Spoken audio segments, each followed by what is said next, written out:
Influencer মার্কেটিংয়ের কথা ভাবলে আমাদের মাথায় কি আসে? কিছু ক্রিয়েটিভ ক্যাম্পেইন, তাই না? কিন্তু ব্যাপারটা এখন আর সেখানে থেমে নেই। এটা এখন হয়ে উঠছে ব্যবসার একটা মূল চালিকা শক্তি। তো চলুন আজ আমরা দেখব এই পরিবর্তনটা ঠিক কিভাবে ঘটছে আর ২০২৬ সাল নাগাদ বাজারটা দেখতে কেমন হতে চলেছে। আচ্ছা, একটা দারুণ উদাহরণ দিয়ে শুরু করা যাক। এই বছরের সুপার বোলটা দেখেছেন? সেলসফোর্স আর মিস্টার বিস্টের পার্টনারশিপটা কিন্তু ছিল দেখার মতো। এই যে কোডটা দেখছেন, এটা একদম ঠিক কথা বলছে।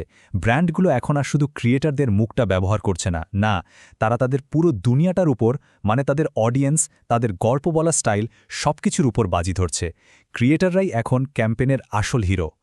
আর এই বাজিটা কিন্তু কোনো ছোটখাটো বাজি নয়। একবার ভেবে দেখুন, সুপার বোলে মাত্র ৩০ সেকেন্ডের একটা স্পটের দাম কত হতে পারে? $7 থেকে $10 মিলিয়ন। ভাবা যায়? এই বিশাল অঙ্কটাই আসলে বলে দেয় যে ক্রিয়েটর কেন্দ্রিক মার্কেটিংয়ের উপর ব্র্যান্ডগুলোর আস্থা আর বিনিয়োগ এখনটি কোন পর্যায়ে চলে গেছে। কিন্তু এখানে একটা বেশ মজার, আবার বেশ বড়সড় একটা কন্ট্রাডিকশন বা বৈপরীত্য তৈরি হয়েছে।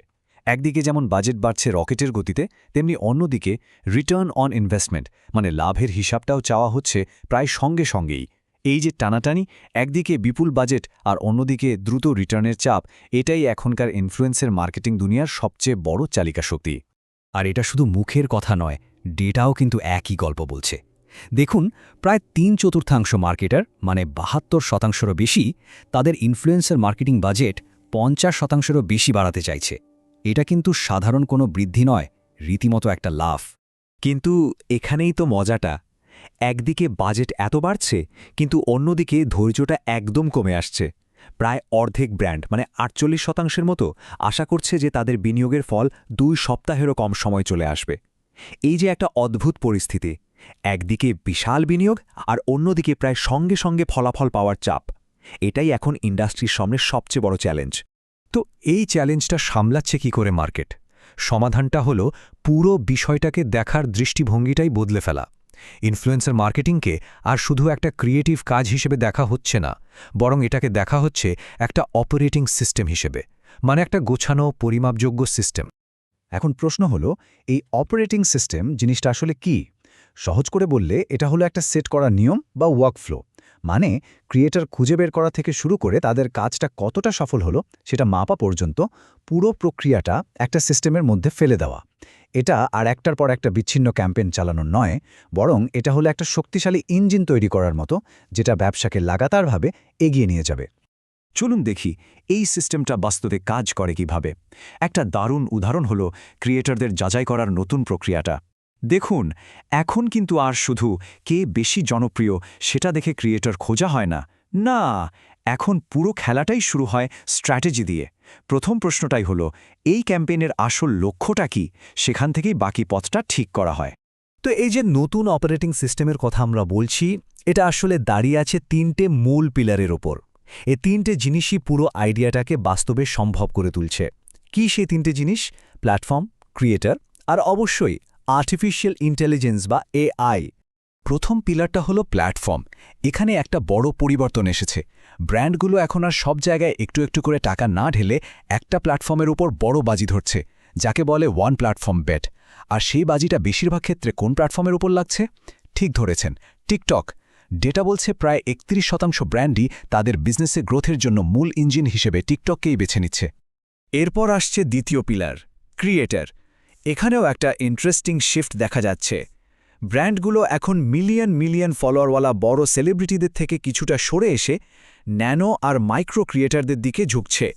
কারণটা খুবই পরিষ্কার, এই ছোট ক্রিয়েটারদের সাথে তাদের অডিয়েন্সের কানেকশনটা অনেক বেশি জেনুইন হয়, ফলে এঙ্গেজমেন্ট রেটও থাকে অনেক বেশি, আর খরচের দিক থেকেও এটা অনেক বেশি সাশ্রয়ী, মানে কম খরচে বেশি ফল। আর ৩ নম্বর পিলারটা হলো এআই। তবে একটা জিনিস পরিষ্কার করে নেওয়া ভালো, এআই কিন্তু এখানে স্ট্র্যাটেজি ঠিক করে দিচ্ছে না, বরং ও কাজ করছে একজন অপারেশনাল কো-পাইলট হিসেবে। মানে যে কাজগুলো করতে অনেক সময় লাগতো, যেমন হাজার হাজার প্রোফাইলের মধ্যে থেকে সঠিক ক্রিয়েটর খুঁজে বের করা বা কন্টেন্টের জন্য আইডিয়া জেনারেট করা, এইসব টিডিএস কাজগুলো এআই এখন অনেক দ্রুত আর সহজে করে দিচ্ছে। বেশ, এত কিছু তো হলো, নতুন সিস্টেম, নতুন পিলার, কিন্তু দিনের শেষে প্রশ্ন তো একটাই, এটা কি আদৌ কাজ করছে? আর সেই প্রমাণটা আসবে কোথা থেকে? উত্তরটা হলো সঠিকভাবে মাপা থেকে। আর এখানেই সাফল্যের সংজ্ঞাটাই আমূল বদলে যাচ্ছে। এই স্লাইডটা দেখুন, পরিবর্তনটা একেবারে পরিষ্কার। আগে আমরা কি দেখতাম? কতগুলো লাইক পড়ল, কত মানুষের কাছে পৌঁছালো, ফলোয়ার কত বাড়ল, এইসব। এগুলোকে বলা হয় ভ্যানিটি ম্যাট্রিক্স, মানে দেখতে ভালো লাগে কিন্তু আসল ব্যবসার খবরটা দেয় না। আর এখন মাপা হচ্ছে আসল বিজনেস ম্যাট্রিক্স দিয়ে। যেমন একজন নতুন কাস্টমার পেতে কত খরচ হলো, বা বিজ্ঞাপনে খরচ করা টাকার বিপরীতে কত টাকা ফেরত এলো। মানে ইনফ্লুয়েন্সার মার্কেটিং এখন সরাসরি কোম্পানির ব্যালেন্স শিটের সাথে জুড়ে গেছে। আর এর ফলাফল যখন ঠিকঠাকভাবে মাপা হচ্ছে তখন কিন্তু দারুণ সব রেজাল্ট পাওয়া যাচ্ছে। ডেটা বলছে ইন্ডাস্ট্রিতে গড়ে প্রতি $1 খরচের বদলে $6.5 রিটার্ন আসছে।